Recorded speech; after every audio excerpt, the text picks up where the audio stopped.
2023년 새해입니다. 딱 1월 1일이죠. 공교롭게도 그날이 주일이고 우리 이렇게 함께 예배하게 됨을 참 하나님께 감사드리고, 각자 다른 인생인데 하나님이 우리를 다른 시대에 태어났음에도 불구하고, 다른 사정이 있음에도 불구하고 한자리에서 하나님께 예배하게 된 것, 이것이 운명이 아니라 하나님의 계획이라고 저는 믿고 감사하며 하나님께 영광을 돌립니다. 오늘 새해 첫 메시지의 제목은 오직 긍휼히 여기시는 하나님으로 말미암음입니다. 여러분, 긍휼이라는 말을 많이 들어보셨나요? 대부분 교회에서 들어보셨을 겁니다. 마태복음 5장 7절 말씀에 긍휼히 여기는 자는 복이 있나니 라는 말, 그 말이 아마 긍휼이라는 말을 세상에서 듣는 아마 뭐라 그러죠? 첫걸음이라 그러나요? 네. 세상에서는 긍휼이라는 말을 잘 쓰지 않죠. 네. 영어로는 mercy라는 말이 있습니다. 자비하다, 이런 말이죠. 영어 성경엔 자비로 나오니까요. 근데 이 긍휼이란 말은 단순히 불쌍히 여기는 것과 동정하는 것이 아닙니다. 좀 더 적극적인 의미로 구원의 길과 더 나은 길로 인도하려는 목적의 단어, 이렇게 말하고 있어요. 의미. 히브리어는 뭐라고 나오냐? 이 긍휼을 헤세드라고 합니다. 하나님의 인애라고 하죠. 우리가 하나님이 무엇을 원하시는지 알아야 됩니다. 하나님은 우리에게 무엇을 요구하십니까? 호세아 6장 6절 말씀에 나는 인애를 원하고 제사를 원하지 아니하며 번제보다 하나님 아는 것을 원하노라. 우리 대부분 알고 있는 종교에서는 뭘 요구합니까? 신이 희생을 요구하고 열심을 원하고, 그죠? 여러 가지 많은 것들을 원하는데, 이 성경에 나와 있는 유일하신 하나님 여호와께서 뭘 원하신다라고 말을 합니까? 원하는 게 곧 그 사람이잖아요. 그 대상이고. 근데 하나님이 원하시는 것이 번제가 아닙니다. 인애, 긍휼을 원하고 하나님 아는 것을 원한다, 이렇게 말하고 있어요. 하나님이 무엇을 받아서 만족하거나 합당한 대우를 바라시는 분이 아니라고요. 내가 신이니까 너 나한테 이렇게 해. 넌 나에게 굴복해야 돼. 내게 복종해야 돼. 이렇게 하시지 않고요. 뭐라고 말합니까? 인애를 원한다. 하나님 아는 것을 원한다. 하나님은 자신의 성실하심을 드러내서 구원하십니다. 그 방편이 뭐냐? 긍휼이에요. 긍휼을 주시기 위해서 그 방편으로 하나님의 사랑을 성실하게 나타내시는 거죠. 우리를 불쌍히 여기셔서 구원하셨다 그랬어요. 그게 긍휼입니다. 에레미야가 3장 22절 말씀에 여호와의 인자와 긍휼이 무궁하심으로 우리가 진멸되지 아니함이니이다. 이것들이 아침마다 새로우니 주의 성실이 크시도소이다. 에레미야가 뭐라고 했습니까? 이 주의 성실하심이 아침마다 새롭게 다가온대요. 우리를 불쌍히 여기시고 우리를 사랑하셔서 매일 하나님은 마음을 다시 갱신하시고 새로운 마음으로 우리에게 다가와 주시는 것 있죠. 그게 구원을 이루시는 하나님의 성실이고 하나님의 마음인 긍휼이라고 말하고 있습니다. 유명한 화가 중에 밀레라는 사람이 있어요. 이 밀레의 작품을 보면 그가 바라본 세상이 어떤 세상인지 좀 이렇게 시각적으로 우리가 알 수 있는 부분이 있거든요. 이렇게 산처럼 쌓인 수확물이 있는데 그게 배경이에요. 산처럼 쌓인 수확물이 배경이고 그 옆에는 그 수확물, 그 쌓아놓은 논과 벼 있죠. 논의 벼. 그걸 가져가지 못하도록 말을 타고 경비가 지키고 있습니다. 그런데 이 앞쪽으로 쭉 이제 원근감이죠. 이렇게 줌을 해서 보면은요, 큰 사람들이 나와요. 가까이 그려진 사람들. 허리를 숙여서 두 여인이 이삭을 딱 줍고 있어요.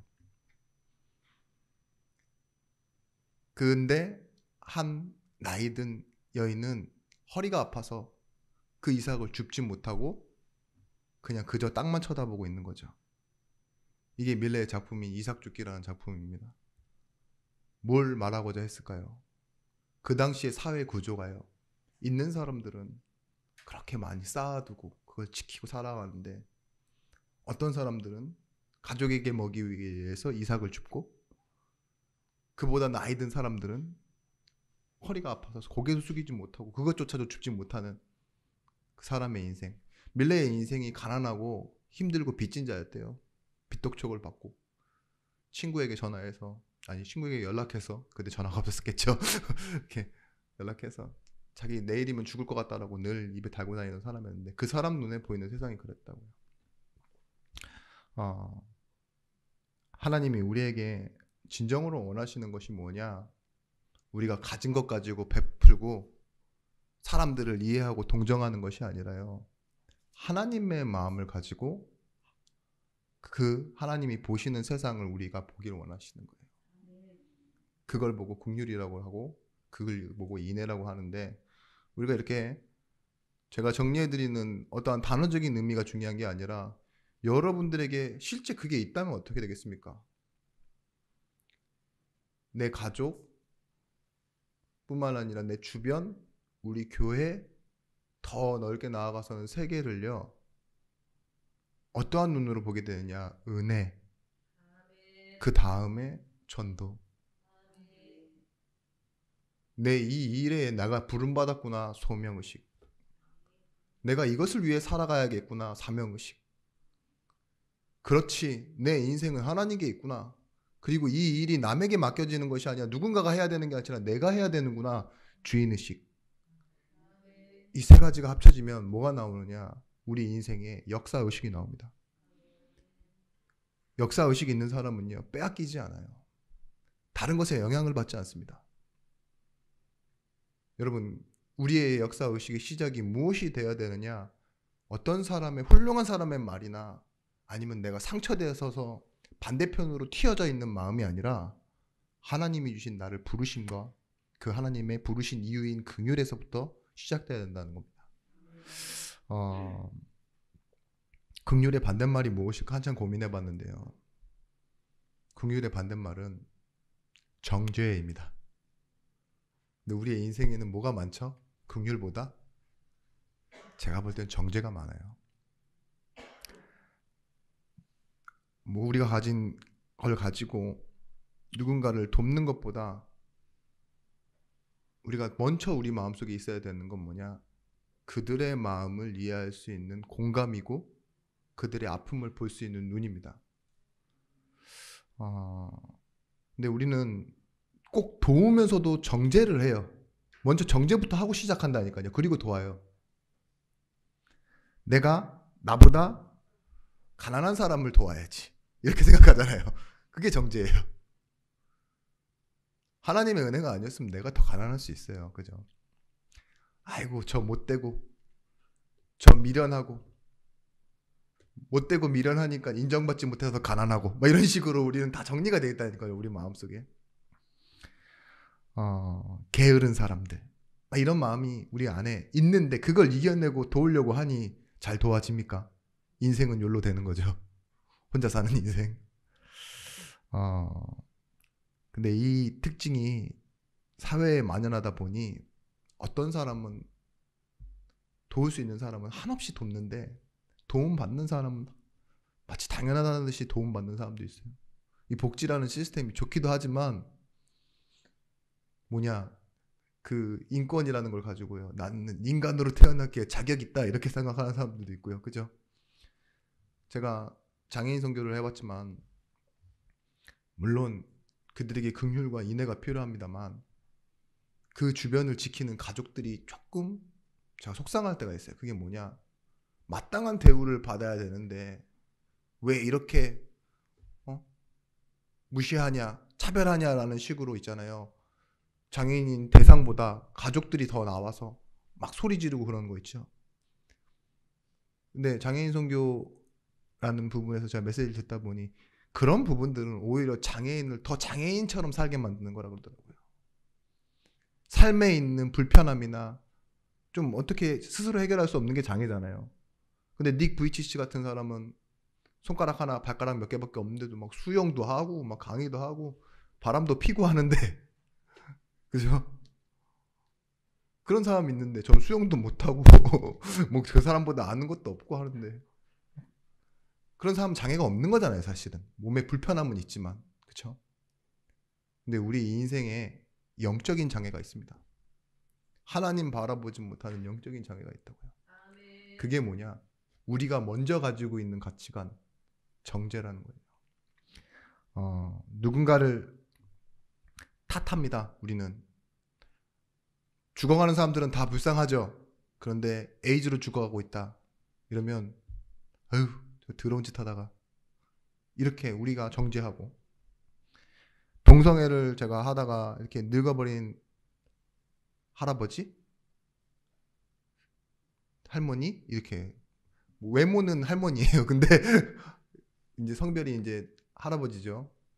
근데 막 TV에 나와서 국내 1호 트랜스젠더였던 그 할아버니, 네, 할아버지와 할머니 중간에 계신 그분이 막 하는데 자기 친구들은 다 죽었다고, 병으로 죽고 자살해서 죽고 다 그렇게 끝이 그렇다고, 자신도 죽고 싶다고 막 이러면서 막 우는데 오락가락 하세요. 그런 분을 보면서 여러분들 무슨 생각합니까? 에이그 왜 정상적으로 살지 않고, 그런 마음 들죠? 하나님이 보실 때 어떨까요? 하나님은 긍휼의 눈으로, 인애의 눈으로 보십니다. 죽어가면 다 불쌍한 거예요. 저 사람이 사고로 죽던, 남들에게 막 사기치고 몇백억 사기치고 저쪽으로 다른 나라로 도망갔다가 거기서 강도당해서 죽었다 이러면 잘됐다 이러죠. 인과응보. 우리의 마음이 그렇다니까요. 그죠? 나를 괴롭히고 막 어떻게 힘들게 막 했던 그 사람이 어느 날 저기서 저기 눈길에서 낙상했다. 할렐루야. 딱 나오지 않습니까? 우리는 그런 마음이 있다니까요. 우크라이나 사람이 죽으면 불쌍하다고 생각하는데 러시아 사람이 죽으면 뭐라 그래요? 푸틴 때문에 이럴 거 아니에요. 우리가 죽어가는 영혼에는 항상 정죄가 들어가고 우리의 판단과 우리의 기준이 들어갑니다. 근데 하나님은요, 인류 전체에 대해서요, 하나님 떠나 있는 그들에 대해서요, 긍휼을 가지고 계세요. 고통 속에 죽어가는 이들의 모습이 우리 마음속에 들어오는 것, 그것이 뭐냐? 긍휼이 여김이에요. 오늘 이 예배전 찬양이 제 마음속에 쑥 들어오더라고요. 찬송가 마지막 찬양이었죠. 455장. 주님의 마음을 본받는 자. 그 마음의 평강이 찾아오면 험악할 세상을 이길 힘이 어디서요? 하늘로부터 임함이로다. 우리가 하나님 마음 아는데요, 이 험악한 세상을 이길 힘과 평강이 어디서 찾아옵니까? 오늘같이 예배드리는 이 시간, 하늘로부터 임하는 그 힘이 여러분들을 살아가게 할 줄 믿습니다. 그 힘이 사람을 이해하는 힘이 되어지길 원합니다. 첫 번째입니다. 하나님은 실패하지 않으십니다. 바울이 로마서 8장의 마지막 절에서 39절에서부터 이 뒤를 보시면 그 어떤 것도 하나님의 사랑에서 끊을 수 없대요. 기근도 핍박도 적신도 과거일도 현재일도 장래일도 천사라 할지라도 하나님의 사랑에서 끊을 수 없다고. 왜냐? 하나님이 시작하셨고 하나님이 이루어 가시기 때문에. 너희 속에 착한 일을 시작하신 이가 그리스도의 예수의 날까지 이루어 가신다 그랬어요. 그 가운데서 일어나는 일들은 뭐냐? 하나님을 사랑하는 자, 그 뜻대로 부르심을 입은 자들에게 모든 것이 합력하여 선을 이룬다고 했습니다. 여러분, 그런데 바울의 마음속에 뭐가 있었냐?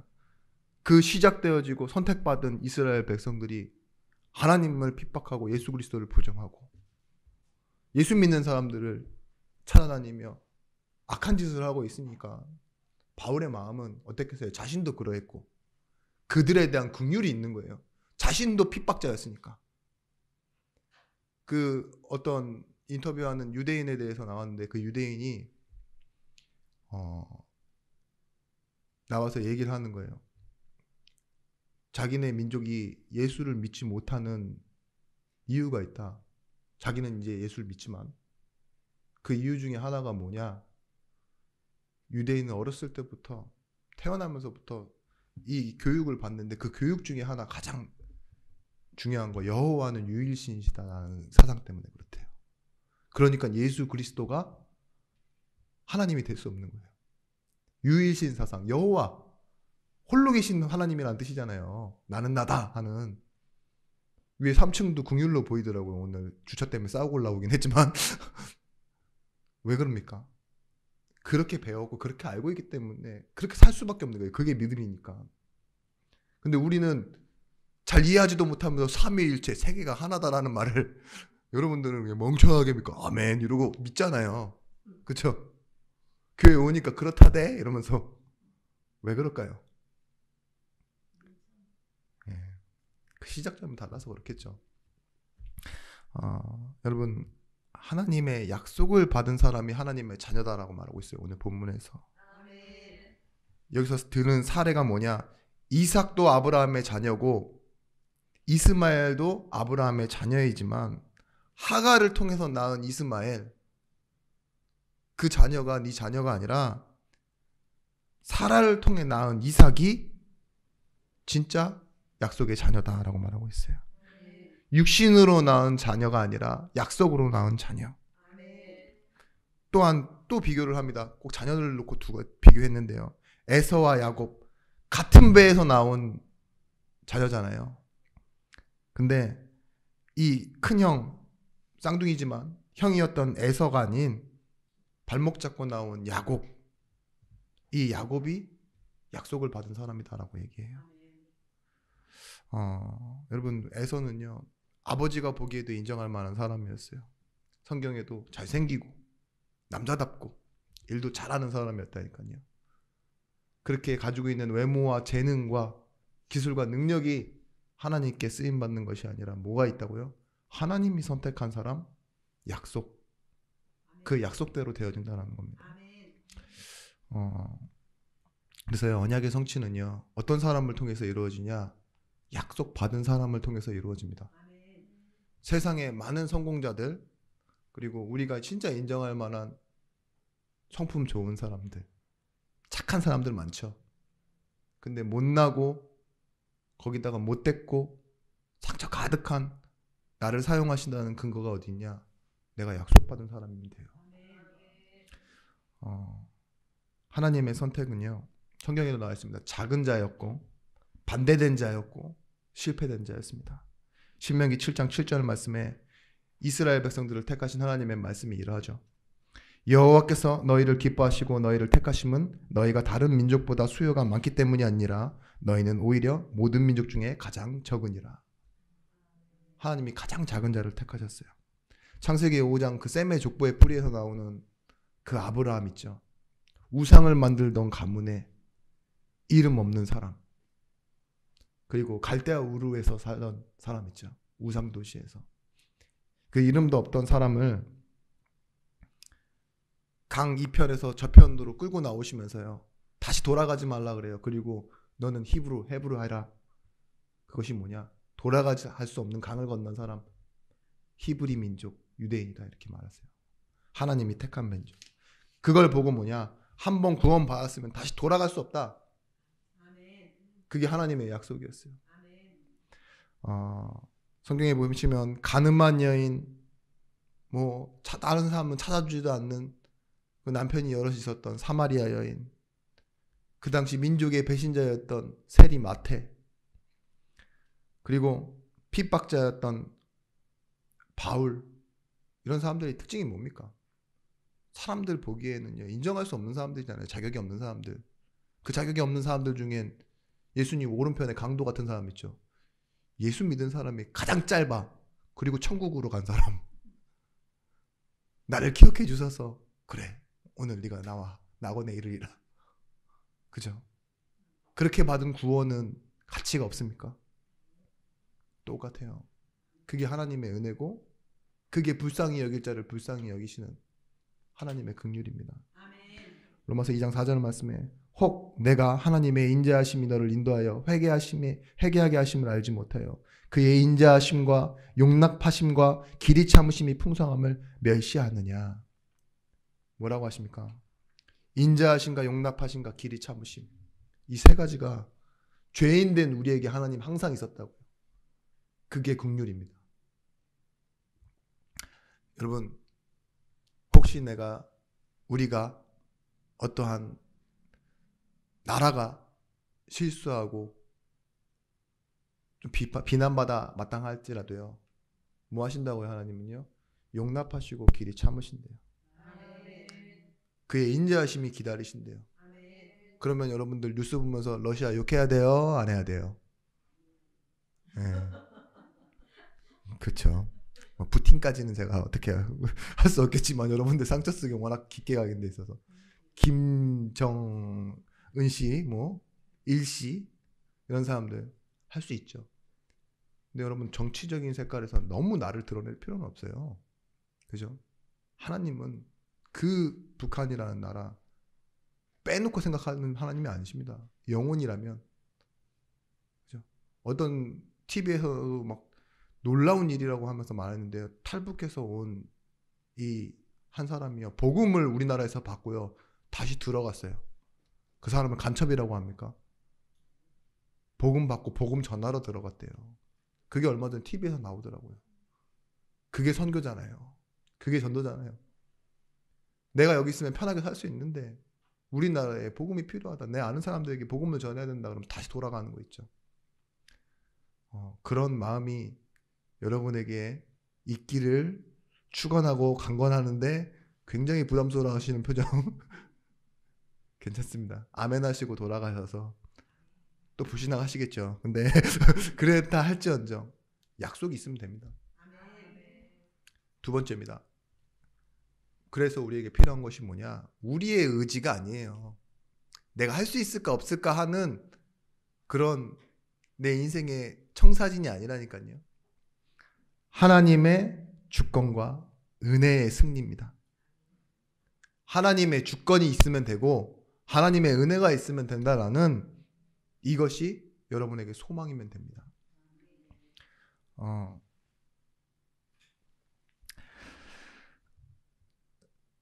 나와 모든 사람에게 하나님의 주권이란 믿는 사람들에게 내게 허용된 범위와 부분까지만 하나님이 모든 것을 하신다는 의미가 담겨 있어요. 여러분 그렇습니다. 여러분들이 믿는 하나님의 주권은요, 내가 허용하는 부분까지만 하나님의 주권이에요. 안 믿어지면 뭐라고 하시는 줄 아십니까? 세상 모든 사람들이 그러하듯이 하나님이 살아계시면 어찌 이런 일이 일어날 수 있냐 이런 거예요. 우리의 잣대 속에 하나님을 딱 두는 거죠. 하나님이 오늘 왜 이러실까 나한테? 이거 있잖아요. 그게 여러분 하나님의 주권을 잘 안 믿는 거예요. 어떤 목사님은 제가 이 말씀 보면서 계속 봤는데 집에 키우는 개랑 비교하더라고요. 자기가 어딜 가고 뭐 들어오고 막 이러면요, 개가 그걸 물어볼 자격이 없대요. 그렇잖아요. 내가 아무리 사랑하는 강아지지만 같이 가다 그래도 막 따라 나와도 집에 있어 이러면 가만히 있는데요. 그게 주인의 주권이래요. 그죠? 근데 그 개가 자기가 언제 밥을 먹는지, 오늘은 왜 이렇게 조금 주는지, 얘가 아파서 병원을 데려가는데 뭐 이런 것들 있잖아요. 그런 것에 대해서 전혀 이해하지 못한대요. 그렇잖아요. 근데 주인의 마음에 그 배려가 다 들어가 있는 거예요. 얘가 아프니까, 좀 요즘 살이 쪘으니까, 산책을 해야 되니까, 뭘 먹이고 주사를 맞추고 아픈데 끌고 다니는 거죠. 어쩔 땐 내버려 두고. 하물며 여러분 닮은 여러분의 자식이 여러분들 마음 이해합니까? 어릴 땐 더 특히 이해 못하죠. 그런 것처럼 우리도 하나님의 주권 안에 있는데 하나님의 그 주권을 다 이해할 수는 없습니다. 우리가 분노가 많은 사람들의 특징이 뭐냐? 분노가 많은 사람들의 특징, 여러분 전부 다잖아요. 분노가 많은 사람의 특징이 뭐냐? 내 인간 중심의 체계를 무너뜨리려고 하면 분노하게 돼요. 저도 그걸 봤어요. 제 마음에 여유가 넘칠 때는 얼마든지 다 봐주지만 뭔가 나를 침범해서 들어온다, 내가 없어진다, 내가 아닌 것 같은 걸 한다, 이러면 어떡하죠? 우리는 분노해버려요. 제 20년 지기 친구인데 지금도 저에게 좋은 감정이 있어서 늘 전화 오는 이상하고 괴상한 아주 착한 친구가 있어요. 이상하고 괴상한데 착해요. 근데 어느 날은 이제 자기가 얘기를 하는 거죠. 정치적인 얘기는 전혀 안 했는데 나 오늘 촛불 집회 갔다 왔다. 이러는 거예요. 그러니 나는 그런 데 잘 안 가봤어. 우리 집에서 광화문 가까운데 안 간다. 근데 자기의 딸, 아들 데려갔대요. 다 7살이 안 됐는데 그 어린이들을 뭘 안다고 거기까지 데려갔냐 이랬더니 내가 오늘 눈물이 나더라 이렇게 저한테 얘기하더라고요. 촛불 집회를? 그렇게 얘기했죠. 좀 지난 얘기지만 저는 곰곰이 생각해 봤습니다. 저건 내가 인정할 수 없다. 저건 아니다. 내가 여기에 반대해야 된다. 투쟁해야 된다. 저항해야 된다. 이것이 진짜 인류와 자유와 인권과 어떠한 인류애에 대한 반응일까요? 아니에요. 그 사람 영혼 속에 있는 기준 있죠. 그것에 대해서 반대되니까 투쟁해야 된다라고 마음속에서 외치니까 영적인 문제죠. 그걸 받아들이지 못하고 나가서는 거예요. 아무것도 알지 못하는 자녀를 데리고라도 그 앞에 가서 쓰는 거예요. 그게 분노 아닙니까? 분노가 힘이래요, 사실은. 그죠? 복수심 있잖아요. 그런 마음 있죠. 어디 두고 봐라 이러면서 팽팽히 놀던 사람이 갑자기 뭐 열심히 공부를 하고 뭐 이런 거 보였잖아요. 분노된 마음으로 형편은 안 되지만 뭐라도 하나 사서 걸치고, 예? 저희는 알잖아요. 이 동네 빈민가가 많으니까. 집은 저라해도 차는 좋은 걸로. 이런 식으로 보여주려고 하고. 그런 게 어디서 나오는 걸까요? 여러 가지가 있겠지만 저는 분노라고 봅니다. 여러분 분명히 말하고 있습니다. 로마서 9장 11절 말씀에 그 자식들이 나지도 아니하고 무슨 선이나 악을 행하지도 아니한 때에 택하심을 따라되는 하나님의 뜻이 행위로 말미암지 않고 오직 부르시는 이로 말미암아 서게 하려 하사. 이 하나님의 택하심이요 우리에게 있지 않대요. 선택의 근거가 우리에게 없다고요. 상식적으로는 이해할 수 없습니다. 나지도 않았대요. 아직 무슨 선이나 악을 행하지도 아니한 상태인데 그 기준이 뭡니까? 이해할 수 있고 납득할 수 있겠습니까? 근데 하나님의 방법은 절대적인 방법입니다.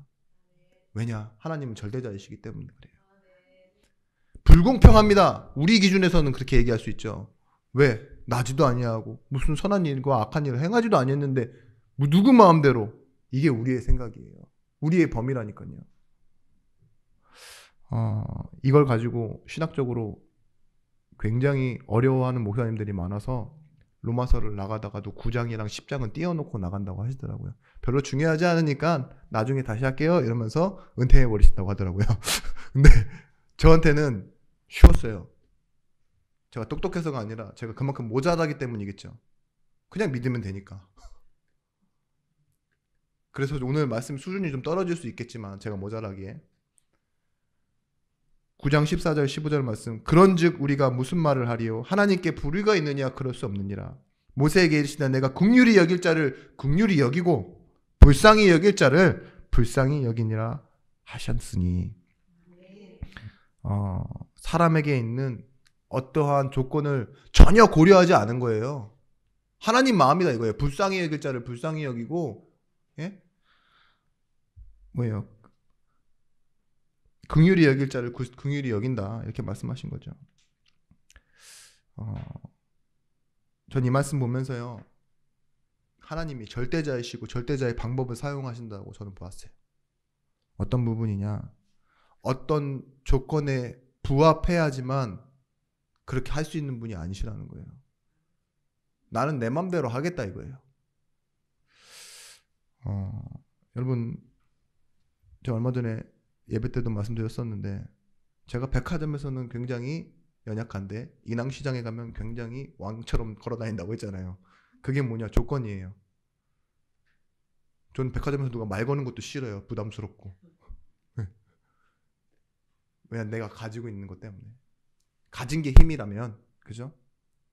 살 수 있고 없고 여부를 나누는 거잖아요.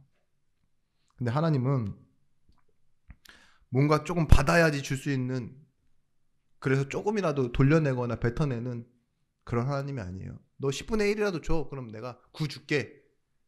여러분들 부모의 마음이 그렇습니다. 자녀가 나를 조금이라도 나를 부모로 인정해주고 사랑해주고 그래 내 말을 따라주고 이래야지 내가 가진 거를 좀이라도 내주고 싶잖아요. 그게 여러분 조건에 부합하는 거예요. 그렇잖아요. 내 말 전혀 안 듣고 막 딴짓하고 막 가서 막 사고치고 마약하고 이런다 이러면 여러분 돈을 줄 수 있겠습니까? 못 준다니까요. 사랑도 주기 힘들어요. 그죠? 김병에 효자 없다고 부모님을 섬기면서도 어머니가 자꾸 아프고 이상한 말 하고 막 이래 보세요. 그럼 여러분들 처음 그 마음 그대로 똑같이 사랑할 수 있습니까? 그렇게 못하죠.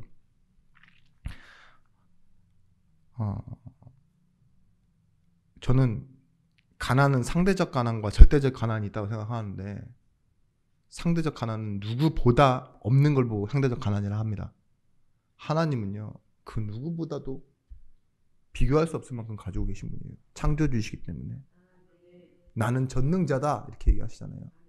그렇기 때문에 하나님은요, 하나님의 의지로 선택할 수 있는 거예요. 우리는 어디 가서도 없으면은 조금 움츠러들고 있으면은 조금 가진 거 가지고 바꾸려고 하고 이러는데, 하나님은요 부족할 게 없으세요. 여러분 진짜 부자는, 찐 부자는 뭐라고 합니까? 내가 하고 싶은 대로 해, 신경 쓰지 마 이러잖아요. 가격표 보고 탁 닫고 세일할 때 다시 옵니다 이러고 가지 않잖아요. 찐 부자들은 뭐예요? 사요. 가격이 얼마든 상관없어. 괜찮아. 반품 안 해줘도 돼요. 그냥 가지세요. 이럴 수 있다니까요. 진짜 부자라면. 어설픈 부자 말고. 그죠? 뭔가 어느 정도, 이 정도는 해줘야 내가 손해가 없지. 조금이라도 어느 정도 내가 이렇게 보상을 받아야지, 내가 만족하지. 이런 거는 좀 부자이지만, 부자들 중에서도 상대적으로 진짜 부자는 아니겠죠.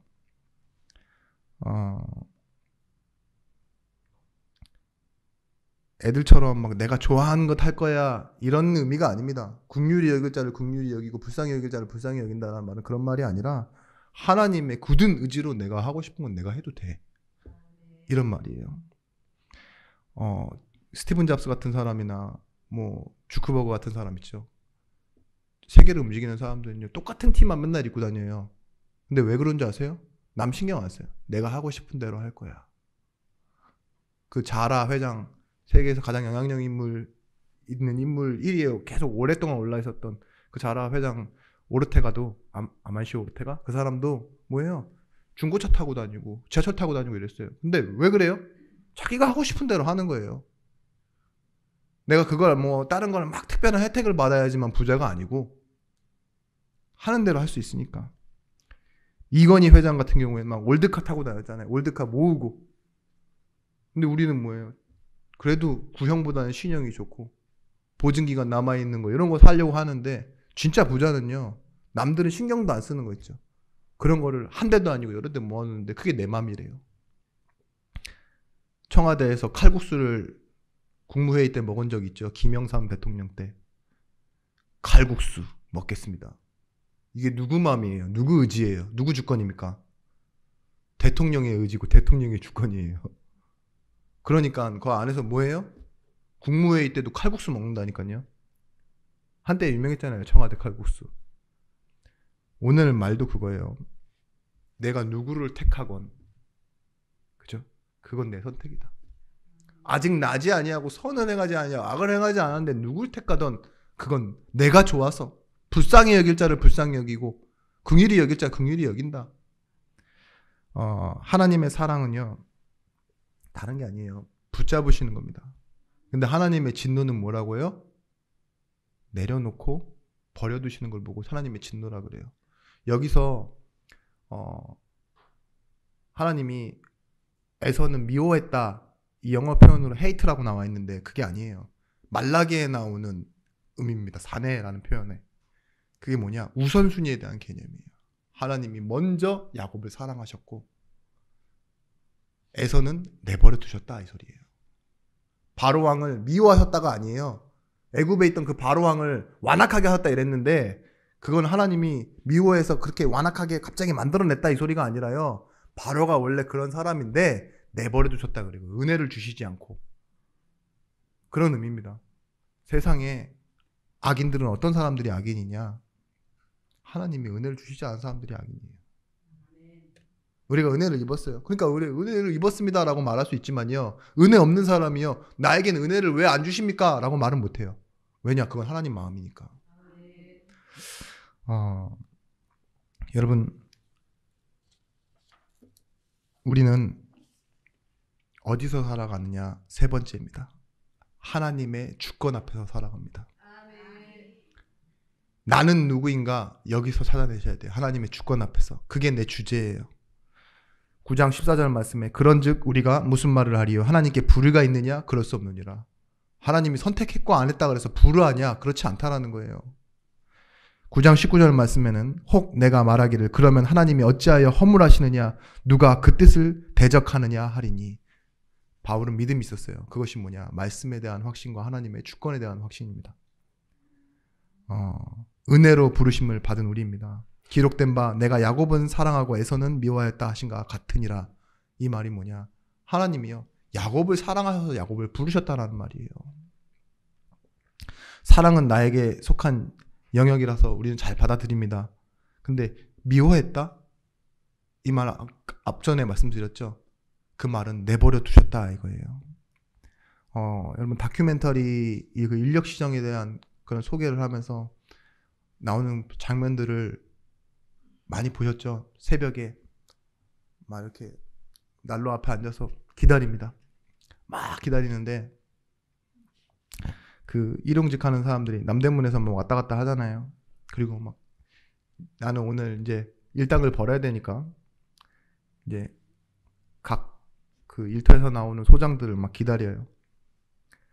그런데 그 소장들이 그 전날 일했던 뭐 결과나 내지는 누구의 소개를 받은 사람들을 데리고 이렇게 부르고 이름도 부르고 손짓해갖고 불러갖고 데려가는데 이름 부르면요 그 사람들 표정이요 밝아져요. 네 이러면서 딱 나가죠. 새벽 시장에서. 근데 그 사람들이 싹 지나가고 나면요 이제 남은 사람들 그리고 돌아가는 사람들의 표정을 비춰줘요 카메라가. 그 사람들의 표정에는요 씁쓸함과 절망. 반대로 아무 이유도 없지만 부르심을 받은 사람들은 인력시장에서 다 기분 좋게 고생하러 갈 거면서 기분 좋게 딱 차에 탄다니까요. 따라가고. 여러분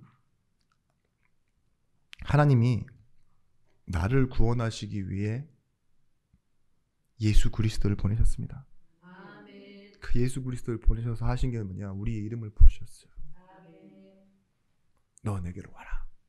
그럼 우리는 어떻게 나아가면 되죠? 은혜의 보좌 앞에 담대히 나아가면 되는 거예요. 때를 따라 도우신 하나님의 은혜를 얻기 위하여. 재난지원금 다 주는데 누구는 주고 누구는 안 받고 그럼 여러분들은 얼마나 서운해요. 그죠? 하나님이 우리에게 그런 것처럼 있잖아요. 누구는 주고 누구는 안 주는 그런 것처럼 하나님이 우리에게 은혜를 주셨다니까요. 그런데 먼저 우리가 자신이 누구인지인 줄 알아야 돼요. 우리는 하나님께 선대받아야 될 이유가 하나도 없는 사람이에요. 그런데 하나님이 우리를 사랑하시고 우리를 불러주셨다니까요. 은혜 주셨다는 것에 감사해야지. 왜 우리의 기준에서 저 사람은 왜 은혜 안 줬습니까? 저 사람은 왜 악인입니까? 이렇게 말할 자격이 없다는 거예요. 나는 왜 이런 모습으로 살고 있습니까? 또 어떤 사람은 악인인데 왜 저렇게 성공했고 왜 저렇게 승리하고 있습니까? 그 대답을요. 로마서 9장 20절에서 21절 말씀. 이 사람아 내가 누구에게 하나님께 감히 반문하느냐? 지으심을 받은 물건이 지은 자에게 어찌 나를 이같이 만들었느냐 말하겠느냐? 여기서 잘 아는 여러분들이 비유가 나오죠. 토기장이 비유입니다. 토기장이가 진흙 한 덩어리로 하나는 귀 있을 그릇을 하나는 천 있을 그릇을 만들 권한이 없느냐? 너는 토기장이가 만든 진흙과 같은 사람이다. 이렇게 얘기해요. 그릇과 같다고. 누구는 고려청자로 만들고 누구는 오강으로 만들어놨는데 여러분 그래도 뭐예요? 하나님이 쓰시기에 만들어 놓은 거예요. 그릇은요 금그릇 은그릇이라도 더러우면 못 써요. 근데 깨끗하면 쓰잖아요. 거기다 바로 담잖아요. 하나님이 사용하시기 위해 그렇게 만들었대요. 근데 여기서 반문하지 말래요. 그건 하나님의 주권이지. 내가 왜 이렇느냐, 내 삶은 왜 이렇느냐, 그건 하나님의 디자인이기 때문에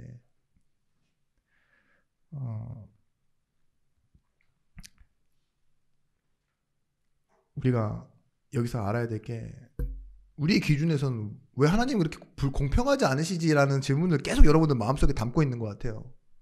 근데 여기서 칼빈이 두 가지를 경고합니다. 칼빈이 뭐라 했냐? 호기심을 충족하기 위해 하나님의 주권을 시도하지 말라야 돼요. 우리가 하나님 주권을 알면 알수록 기뻐거든요. 인정하면 인정할수록. 그런데 더 알면 알수록요, 우리의 이성은요 발달해요. 그렇지만 뭐예요? 믿음이 떨어져요. 안다라고 하면서 오히려 믿음이 더 떨어진다니까요. 그리고 어느 순간 우리가 미로에 빠져서 헤어나오지 못하게 될 것이다, 이렇게 얘기해요.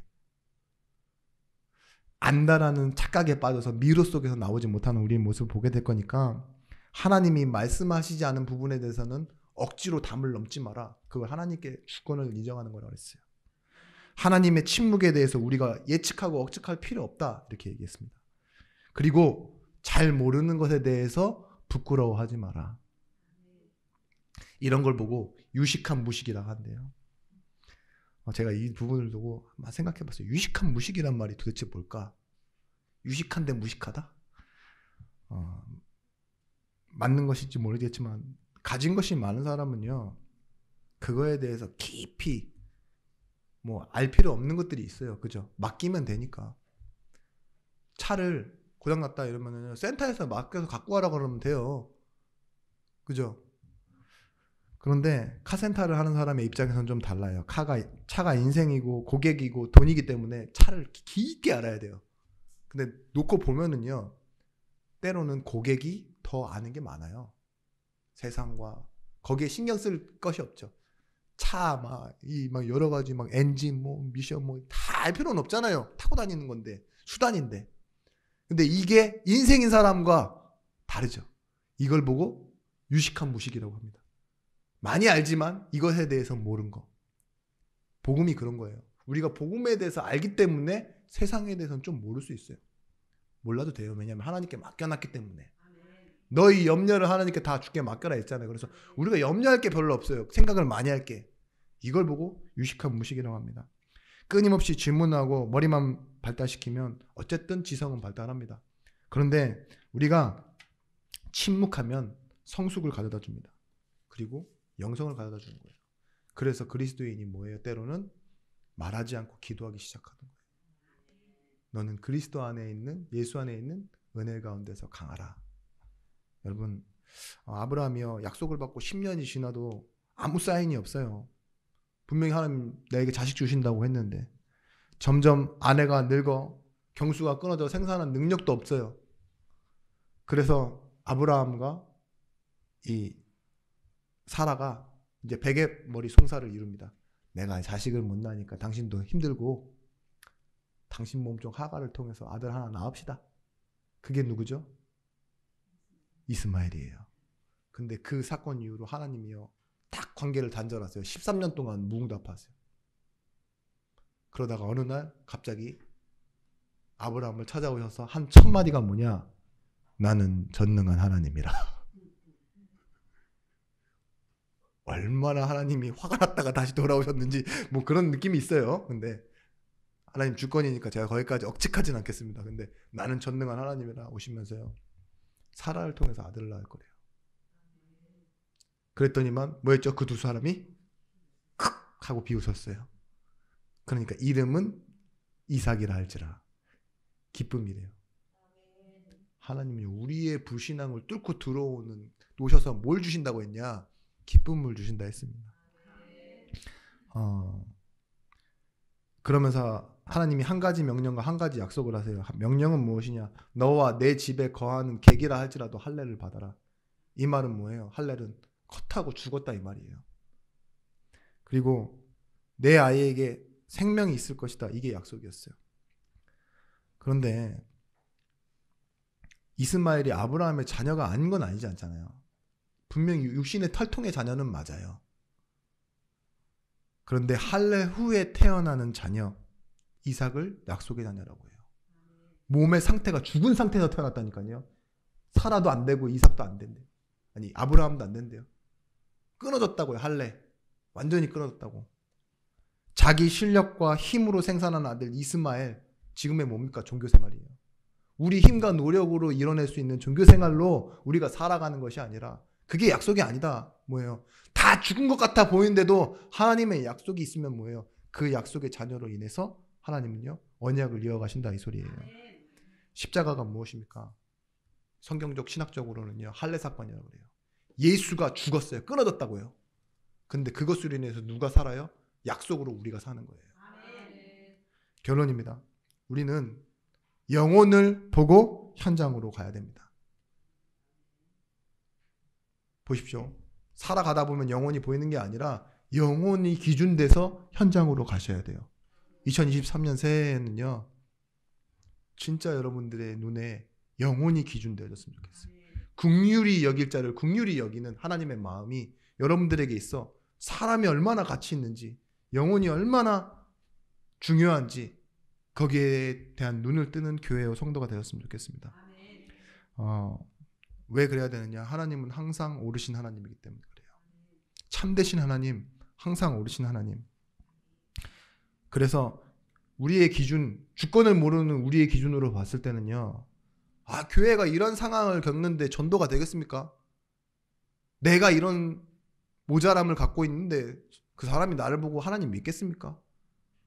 교회가 이래요. 수준이 이래요. 지금 한국 교회뿐만 아니라 전 세계 교회가 어때요? 지금 이래요. 되겠냐고요. 그게 우리의 기준이에요. 뭐죠? 긍휼 이전에 우린 정죄부터 하고 본다니까요. 우리 자신과 세상을. 자꾸 문제만 보이고 자녀는 다 떠나가고 예수 믿겠습니까? 근데요. 된대요. 그게 약속이래요. 그게 하나님 주권이에요. 그럼 여러분 우리의 이성과 기준으로 살 것이 아니라 하나님의 약속으로 사셔야 돼요. 전도는 된대요. 된대요가 아니라 됩니다. 왜냐? 하나님의 약속이기 때문에. 우리가 나지 아니한 때에 선을 행하지 아니하고 악을 행하지 않은 때에 그렇게 선택해놓고 하나님 이루어 가신 하나님인데 은혜 줄 자에게 은혜 주신대요. 그게 하나님의 복음입니다. 여러분 안 믿어지는 사람은 계속 질문해요. 똑똑한 질문을 계속 한다니까요. 안 믿기 때문에 그런 거예요. 그죠? 뭐가 신뢰가 안 되니까 사기꾼이 자꾸 뭐 하면 이거 어떻게 하면 어떻게 돼요? 그래요? 그럼 얼마나 돌려받을 수 있죠? 우리 계속 질문하는 거 왜 그런 줄 아세요? 그 사람 신뢰하지 못할 사람이니까. 그렇잖아요. 전과가 있으니까. 평소에 그런 모습이 좀 보였으니까 그렇잖아요. 근데 만약에 대통령이 만약에 여러분들에게 뭔가를 시킨다고 해보십시오. 아주 존경하는 사람이 그런 걸 뭐 시킨다고 보시죠. 최선을 다해보겠습니다. 내가 말 몇 마디 안 하는 게 오히려 더 신뢰감을 줘요. 그죠? 부탁받았으니까. 당신이 부탁하냐는 거면 내가 사람을 죽여서라도 해야겠습니다. 이러잖아요. 드라마 같은 데 보면. 마찬가지예요. 하나님이 원하시는 것은요. 우리의 이성의 발달이 아니라 믿음이에요. 믿음. 믿음으로 말미암아 사는 것. 그래서 예레미야 33장 1절에서부터 3절 말씀에 뭐죠? 우리는 볼 수가 없습니다. 우리는 알지 못합니다. 언제 알게 되느냐? 하나님의 말씀이 임할 때. 그리고 그 말씀이 임할 때 우리는 뭐하죠? 응답하잖아요. 부르짖는 거예요. 너는 내게 부르짖으라 내가 내게 응답하겠고 네가 알지 못하는 크고 비밀한 일을 내게 보여주리라. 우리가 귀로 듣는 말도요. 가청범이라는 게 있어요. 그게 뭐냐? 너무 큰 소리는 못 들어요. 너무 작은 소리도 못 들어요. 그죠? 지구가 자전하는 소리 들으면 사람 다 죽는다잖아요.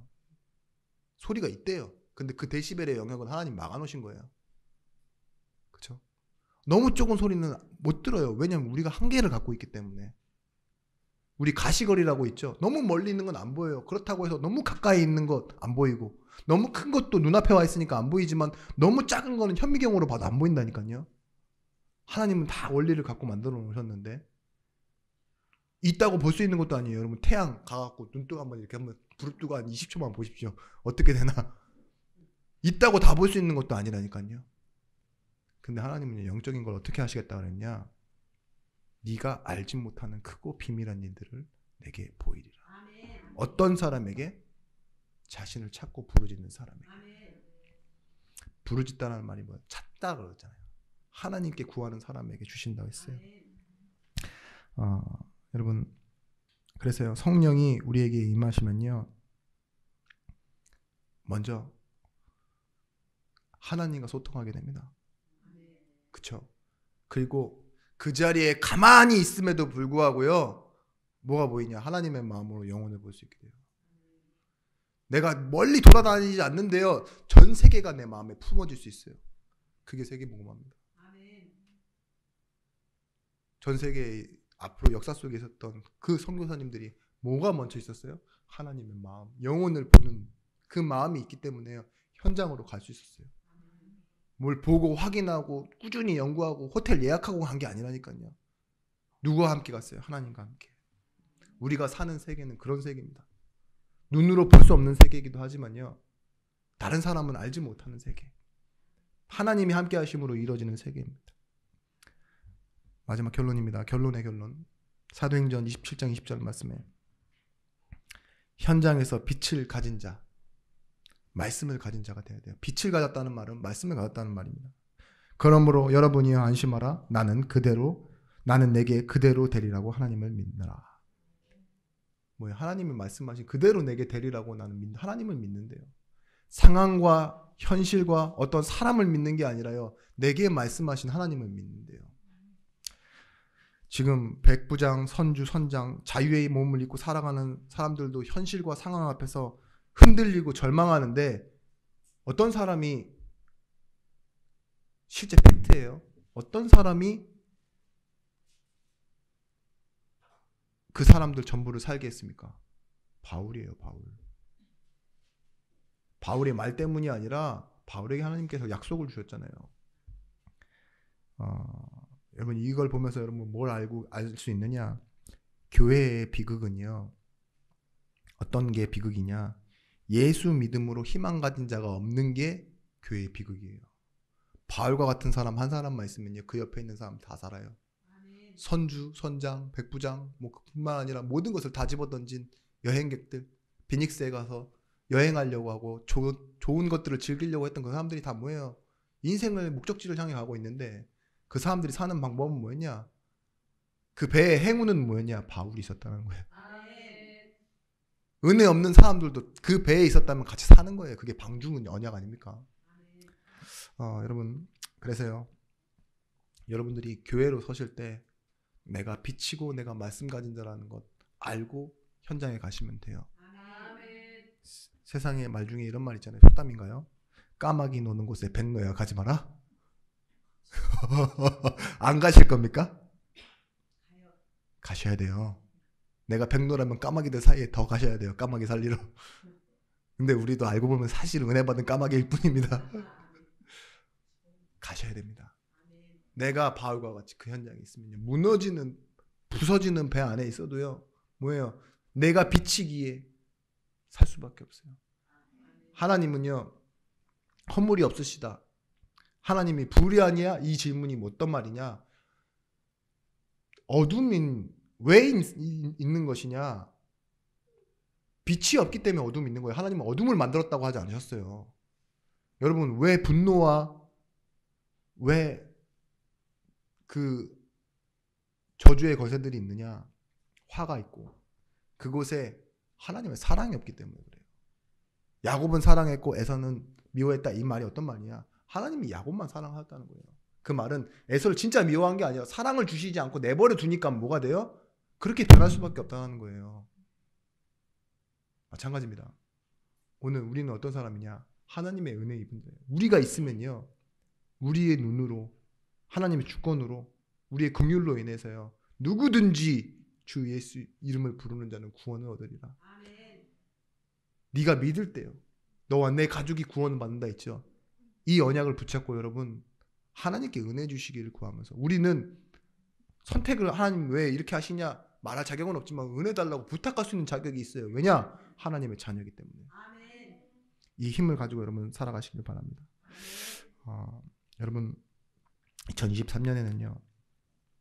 우리는 연약합니다. 그렇지만 새로운 일을 행하시는 그 하나님의 은혜와 능력에, 또한 지금도 일하시는 그 성령에 지혜를 주시라고 구하고, 정말 있는 자리에서 기도하고, 정말 주권과 그 은혜의 승리를 알고 소망하시는 한 해의 첫 시작이 되시고, 그 열매 맺는 우리 첫날이 되어지기 원합니다.